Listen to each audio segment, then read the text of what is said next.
नमस्कार, मैं डॉक्टर संजीव अग्रवाल। आज हम हमारे इस एपिसोड में चर्चा करेंगे खास तौर से डायबिटीज में एक बहुत ही पर्सनल सब्जेक्ट पर, और वो है सेक्स की समस्या। जी हाँ, डायबिटीज के मोर देन 50% केसेस में सेक्सुअल प्रॉब्लम्स अक्सर पेशेंट्स में देखे जाते हैं, परंतु इसकी चर्चा पेशेंट अक्सर कम ही करता है। ये समस्या मेल्स में फीमेल्स में दोनों में बराबरी से पाई जाती हैं, और मेल्स में अक्सर तकलीफ होती है परफॉर्मेंस की। पहली तकलीफ होती है इरेक्टाइल डिसफंक्शन जिसे कहते हैं, मतलब लिंग के इरेक्शन की समस्या। दूसरा प्रीमैच्योर इजैक्यूलेशन, मतलब समय के पहले ही सेक्स का कंप्लीट हो जाना, और इसके अंदर परफॉर्मेंस की समस्या आती है जो अक्सर काफी कॉमन तौर पर पेशेंट्स मेरे साथ में शेयर करते हैं। वहीं फीमेल्स में ड्राइनेस ऑफ वेजाइना, ये कॉमन कंप्लेंट रहती है फीमेल्स की, और इसके साथ में सेक्स का मन का ना होना, मतलब लॉस ऑफ लिबिडो, सेक्स की इच्छा का ना होना। इसके साथ में मेल फीमेल में कभी कभी ये भी देखने में आता है कि सेक्सुअल इंटरकोर्स के दौरान लिंग के अंदर काफी दर्द होता है।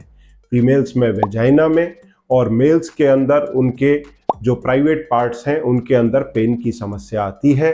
इन सभी चीजों की इन लेंथ चर्चा, और इसके साथ में अपनी सेक्सुअल हेल्थ को कैसे आप इंप्रूव कर सकते हैं, इसकी पूरी जानकारी, वो कौन से नेचुरल तरीके हैं, कौन सी दवाइयों का इस्तेमाल करें, किस प्रकार से अपनी बीमारी को कंट्रोल करें और लाभ पाएं अपने सेक्सुअल लाइफ में, इसकी इन लेंथ चर्चा हम इस वीडियो के अंदर करने वाले हैं।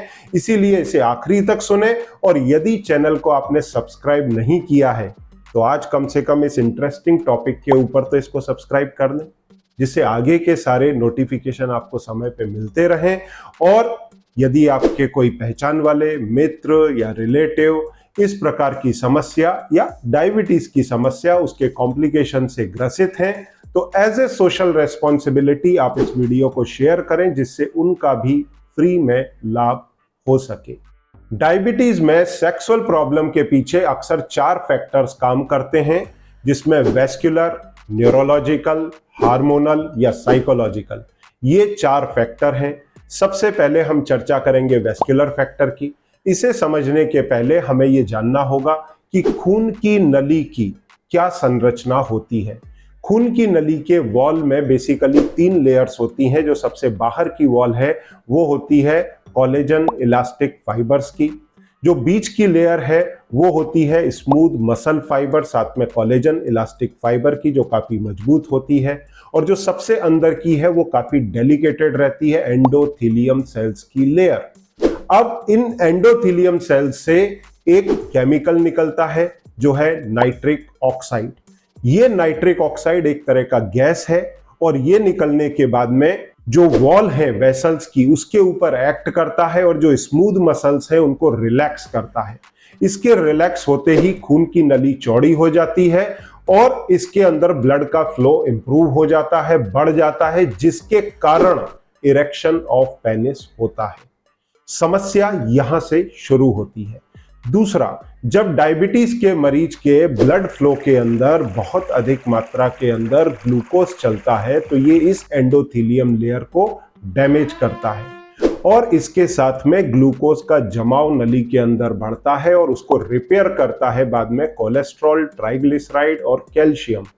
तो जो महीन रक्त वाहिनियां हैं लिंग के अंदर, वो इन सभी चीजों से भर जाती हैं। उनका बोर जो पहले ज्यादा होता था वो सुकड़ के कम हो जाता है। तो जब ब्रेन से इरेक्शन के अराउजल जो सिग्नल्स हैं वो आते हैं लिंग की तरफ, तो उसके आने पर ये ब्लड वेसल्स डायलेट नहीं हो पाती। पहले तो खुद ही एथेरोस्क्लेरोसिस, जो ग्लूकोज है, ट्राइग्लिसराइड है, कोलेस्ट्रॉल है, कैल्शियम है, इसके भरे होने के कारण उसका बोर कम हो जाता है, तो खून अधिक मात्रा में नहीं जा पाता इसमें। दूसरा, एंडोथेलियल लेयर के डैमेज हो जाने के कारण नाइट्रिक ऑक्साइड का प्रोडक्शन नहीं होता, तो ब्लड वेसल्स रिलैक्स नहीं हो पाती। तो जब ब्लड फ्लो ही लिंग में नहीं आएगा तो खून की नलियां फैलेंगे नहीं, तो इरेक्शन भी नहीं होगा। ऐसे में मरीज को इरेक्टाइल डिसफंक्शन की समस्या आने लगती है। अब जहां तक सवाल है फीमेल्स का, तो फीमेल में भी ये तकलीफ देखने में आती है, क्योंकि अगर वेस्कुलरिटी फीमेल जेनाइटल्स की कम हो गई तो ड्राइनेस की समस्या आती है, जिसके कारण सेक्स का फिर मन नहीं होता पेशेंट का। दूसरा, न्यूरोलॉजिकल प्रॉब्लम, ब्रेन से जो सिग्नल है वो प्रॉपर लिंग तक या फिर फीमेल ऑर्गन्स तक पहुंचते नहीं हैं, तो उसके कारण सेक्सुअल डिजायर कहीं ना कहीं दब के रह जाती है, और ये जो वेस्कुलर डायलेशन की काम होना चाहिए थी वो पूरी तरह हो नहीं पाती। नाइट्रिक ऑक्साइड रिलीज होता नहीं है उन अराउजल सिग्नल्स के ठीक से पहुंचने के बाद, तो इरेक्टाइल डिसफंक्शन और फीमेल्स में सेक्स की समस्या और डे बाय डे बढ़ती चली जा रही है। तो यहाँ दो फैक्टर हैं, एक न्यूरोलॉजिकल प्रॉब्लम और दूसरा खून की नलियों का फैल ना पाना। अब इन्हीं दोनों प्रॉब्लम्स को आप डायबिटीज के मरीज के दूसरे कॉम्प्लिकेशंस के साथ भी कोरिलेट कर सकते हैं। जैसे खून की नलियां अगर लिंग में पतली हो रही हैं तो वो हार्ट में भी पतली होंगी और बाकी के बॉडी में भी। तो बॉडी में पतली होंगी तो ब्लड प्रेशर आ जाएगा, हार्ट में पतली होंगी हार्ट अटैक आएगा, ब्रेन में पतली होंगी ब्रेन स्ट्रोक आएगा, आईज में पतली होंगी रेटाइनोपैथी आएगा, फुट में पतली होंगी तो डायबिटिक फुट और न्यूरोपैथी आएगा, और अगर किडनी में पतली होंगी तो किडनी डैमेज होगी। अब शायद आप इसको कोरिलेट कर पा रहे होंगे, ये दोनों एक दूसरे से लिंक्ड हैं। वहीं न्यूरोपैथी के अंदर क्या होता है, खून की नली की सप्लाई पतली हो जाने के कारण नर्व्स को प्रॉपर न्यूट्रिशन नहीं मिलता, तो नर्व्स धीरे धीरे डैमेज होने लगती हैं, तो ब्रेन से सिग्नल प्रॉपर नर्व्स के थ्रू पहुंच नहीं पाते। तो ऐसी स्थिति में इरेक्टाइल डिसफंक्शन के साथ में न्यूरोपैथी और बाकी के कॉम्प्लिकेशन आने शुरू हो जाते हैं। अब इसके बाद में तीसरा इंपॉर्टेंट फैक्टर आता है hormonal problem. Hormonal problem male और फीमेल दोनों में ही होता है। जैसे मेल्स के अंदर मेन जो हार्मोन है जो आपकी सेक्सुअल लाइफ के ऊपर इंपैक्ट डालता है वो है टेस्टोस्टेरोन। वहीं महिलाओं में जो मेन हार्मोन है वो है ईस्ट्रोजन।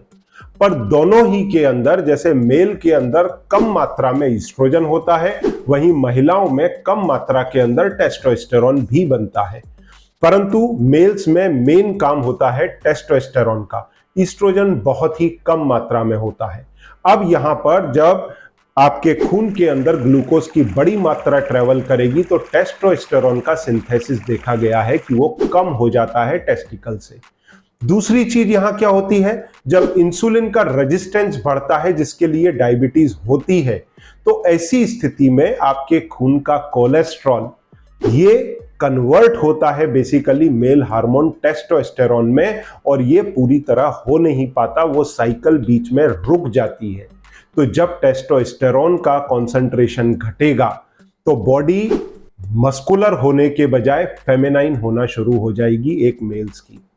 वहीं पर अगर इंसुलिन रेजिस्टेंस है तो ग्रोथ हार्मोन कम बनेगा मेल्स में, ये भी मसल को बढ़ाता है।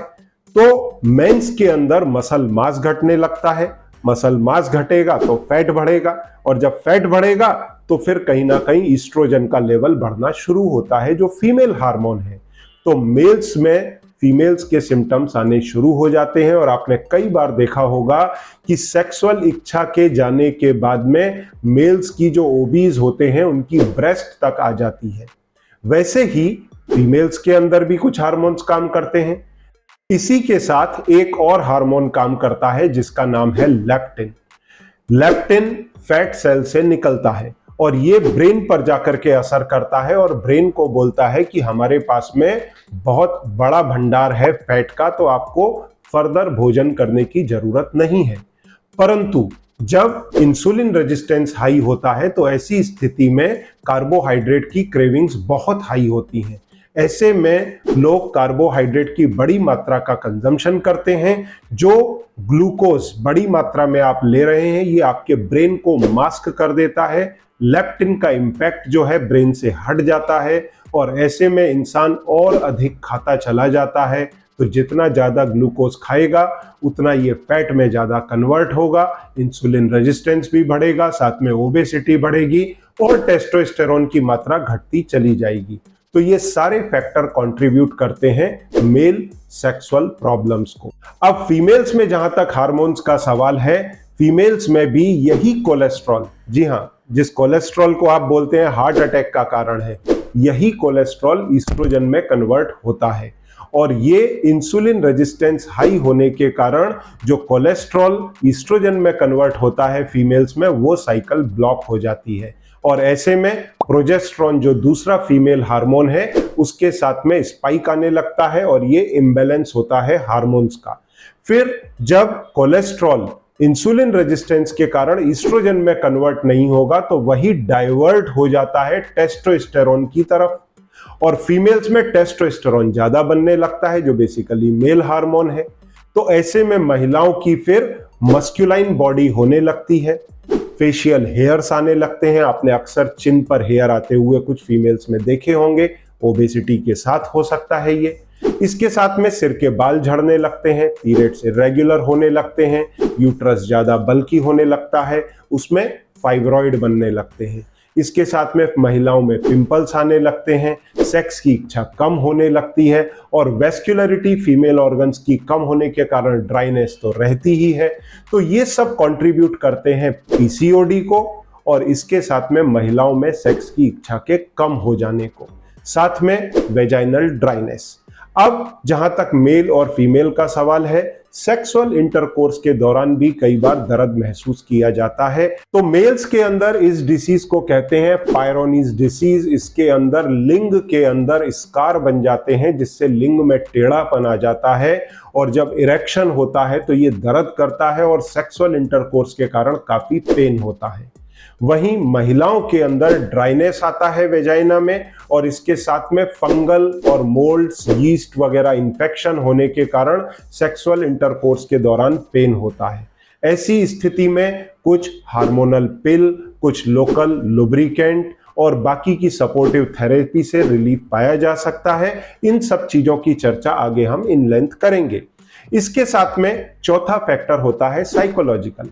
डायबिटीज के मरीज के लाइफ के अंदर डायबिटीज के साथ में हाई कार्बोहाइड्रेट डाइट के कई सारे कॉम्प्लिकेशंस भी आते हैं, जैसे fatty liver, thyroid, blood pressure, sleep apnea, triglyceride का डिस्टर्ब होना, ओबेसिटी खुद भी एक प्रॉब्लम है। इसके साथ में पेरिफेरल न्यूरोपैथी या हार्ट ब्रेन से रिलेटेड समस्याएं, पैरों में प्रॉब्लम।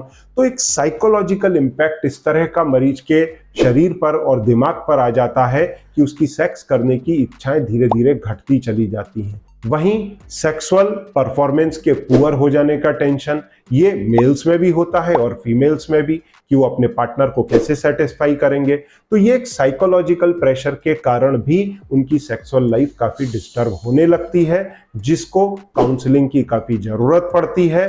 और आगे हम इस बारे में पूरी चर्चा करेंगे कि किस तरह इन समस्याओं को घटाते हुए अपन अपनी सेक्सुअल लाइफ को इंप्रूव कर सकते हैं। यहां आपको एक बात का ध्यान रखना पड़ेगा कि इरेक्टाइल डिसफंक्शन या सेक्सुअल प्रॉब्लम्स के पीछे डायबिटीज के मरीज में खाली हाई शुगर लेवल ही जिम्मेदार नहीं है। कई एंटी डिप्रेसेंट मेडिसिन और बीपी की दवाइयां, हाई लेवल कोलेस्ट्रॉल, ये भी आपके सेक्सुअल लाइफ को इम्पैक्ट करते हैं। तो अगर आप इसका ट्रीटमेंट करने जाते हैं तो आपको इसके साथ में blood pressure, diabetes, cholesterol, depression, इन सब चीजों को भी ट्रीट करना काफी जरूरी है। अब हम मुख्य रूप से चर्चा करते हैं इस बात के लिए कि हम सेक्सुअल लाइफ को कैसे इंप्रूव करें। तो सबसे पहले हमें अपने HbA1c को 5.7 के नीचे लाना है और वो होगा डायबिटीज में डाइटरी प्रोटोकॉल से, LDCF डाइट। इसमें आपको बताया जाता है कि किस प्रकार आप अपनी डाइट के अंदर कार्बोहाइड्रेट के कॉन्सेंट्रेशन को लो करें। पूरे दिन में 50 से 100 ग्राम के बीच में कार्बोहाइड्रेट लें और हर मील में आप ये इंश्योर करें कि किसी भी वस्तु में, किसी भी खाने की चीज में, फूड आइटम में 10% के ऊपर कार्बोहाइड्रेट का कॉन्सेंट्रेशन ना हो। अगर आपका वजन ज्यादा है तो इंटरमिटेंट फास्टिंग का भी सपोर्ट लें। तो इसके माध्यम से आप अपने HbA1c को घटा सकते हैं, अपना बेटर ग्लाइसेमिक लेवल मेंटेन कर सकते हैं, जिससे आपको सेक्सुअल लाइफ के अंदर खुद आराम, रिलीफ महसूस होने लगेगा। आपके शरीर में हार्मोन्स का लेवल इंप्रूव होने लगेगा, टेस्टोस्टेरोन का मेल में और फीमेल्स के अंदर ईस्ट्रोजन का। तो आपकी सेक्सुअल लाइफ अपने आप पटरी पर आने लगेगी। इसके साथ में कई डाइटरी ऑप्शंस भी हैं, जैसे अगर आपको डाइट में नाइट्रिक ऑक्साइड को बढ़ाना है तो आपको ग्रीन लीफी वेजिटेबल, तमाम सारे फ्रूट, एंटीऑक्सीडेंट्स वगैरह लेने होते हैं, जिससे नाइट्रिक ऑक्साइड का प्रोडक्शन आपके शरीर में ज़्यादा बेहतर होता है और उससे ब्लड वेसल्स में फ्लेक्सिबिलिटी इंप्रूव होती है। कई बार मैं KND सप्लीमेंट भी लेने के लिए लोगों को बोलता हूं, इससे भी आपके वेसल्स की हेल्थ इंप्रूव होती है। और यहां पर मैं चर्चा करना चाहूंगा हमारे डायबिटीज कंट्रोल और रिवर्सल के कोर्सेज के बारे में। उसके बाद में हम इनकी जो दवाइयां हैं उसकी चर्चा आगे बढ़ाएंगे। अब काफी रीजनेबल प्राइस पर आपको डायबिटीज कंट्रोल और रिवर्सल के कोर्सेज उपलब्ध हैं, जिनकी शुरुआत मात्र 3,500 से लेकर 30,000 तक होती है। इनके माध्यम से मैं और मेरे डाइटिशियन की टीम आपको पर्सनली गाइड करते हैं कि किस प्रकार आप अपनी डायबिटीज को कंट्रोल और इवन रिवर्स कर सकते हैं। इसमें आपको वो सब चीजें बताई जाती हैं कि आप डायबिटिक क्यों हुए, कैसे आप इसे कंट्रोल करेंगे, कैसे ब्लड टेस्ट के माध्यम से मॉनिटर करेंगे, किस प्रकार रिवर्स होगी, और कुकिंग के अंदर आपको फूड को कैसे मॉडिफाई करना है, कौन से डाइट चार्ट फॉलो करने हैं, ये सारा इन लेंथ आपको सिखाया जाता है। अब जहां तक सवाल है इरेक्टाइल डिसफंक्शन या सेक्सुअल प्रॉब्लम्स में दवाइयों का, तो अक्सर मेरे असिस्टेंट आपको गाइड करते हैं कि आप टैब 69 जैसा टैबलेट लें, जिससे आप अपनी सेक्सुअल लाइफ को इंप्रूव कर सकते हैं। और इससे आपके शरीर में नाइट्रिक ऑक्साइड का प्रोडक्शन तो इंप्रूव होता ही है, ओवरऑल आपकी सेक्सुअल लाइफ इंप्रूव होती है। पर इसे आपको लंबे समय तक लेना होता है, 1 से 3 महीने तक आप रेगुलर लेंगे तो आपको खुद एहसास होने लगेगा कि आपकी सेक्सुअल लाइफ इंप्रूव हो रही है, सेक्सुअल स्ट्रेंथ इंप्रूव हो रही है। अब इसके साथ में कुछ इस प्रकार की दवाइयों का भी सपोर्ट लेना पड़ सकता है, जिसके आपको रिजल्ट्स थोड़े जल्दी आए, इंस्टेंट आए। तो ऐसी स्थिति में अक्सर मैं मरीजों को PDE5 इनहिबिटर्स लेने की सलाह देता हूं। जैसा आप स्क्रीन पर देख सकते हैं, ये एडवाइस करता हूं, लेने की सलाह देता हूं, जिसके अंदर सिल्डेनाफिल साइट्रेट, टेडनाफिल या अवानाफिल जैसी दवाइयां हैं। परंतु इनका सेवन आप किसी डॉक्टर के प्रिस्क्रिप्शन पर ही करें, अपने मन से ना करें। इसके अपार्ट, टैबलेट्स के अपार्ट, कई बार जो एक्सट्रीम केसेस होते हैं जिनमें इन गोलियों के रिजल्ट्स नहीं मिलते, वहां पर पिनियल इंजेक्शंस का भी सपोर्ट लेना पड़ता है। इसके अपार्ट कुछ वियर्ड सी लगने वाली थेरेपीज भी हैं, जिनका मैं नाम यहाँ पर जिक्र करना चाहूंगा, जैसे chelation therapy, magnetic field therapy, low intensity shock wave therapy, उसके साथ में पिनियल पंप और पिनियल इम्प्लांट तक भी जाना पड़ सकता है अगर सीवियरिटी बहुत अधिक है तो। हालांकि ये थेरेपीज चलन में ज़्यादा नहीं है, परंतु इनके माध्यम से सेक्सुअल लाइफ को इम्प्रूव किया जा सकता है। अब यदि आपकी डायबिटीज़ को रिलेटेड या उसके किसी कॉम्प्लिकेशन या सेक्सुअल हेल्थ को रिलेटेड आपकी कुछ क्वेरीज हैं, तो आप मेरी टीम की और मेरी मदद ले सकते हैं। उसके लिए आप सबमिट करें। Thank you very much.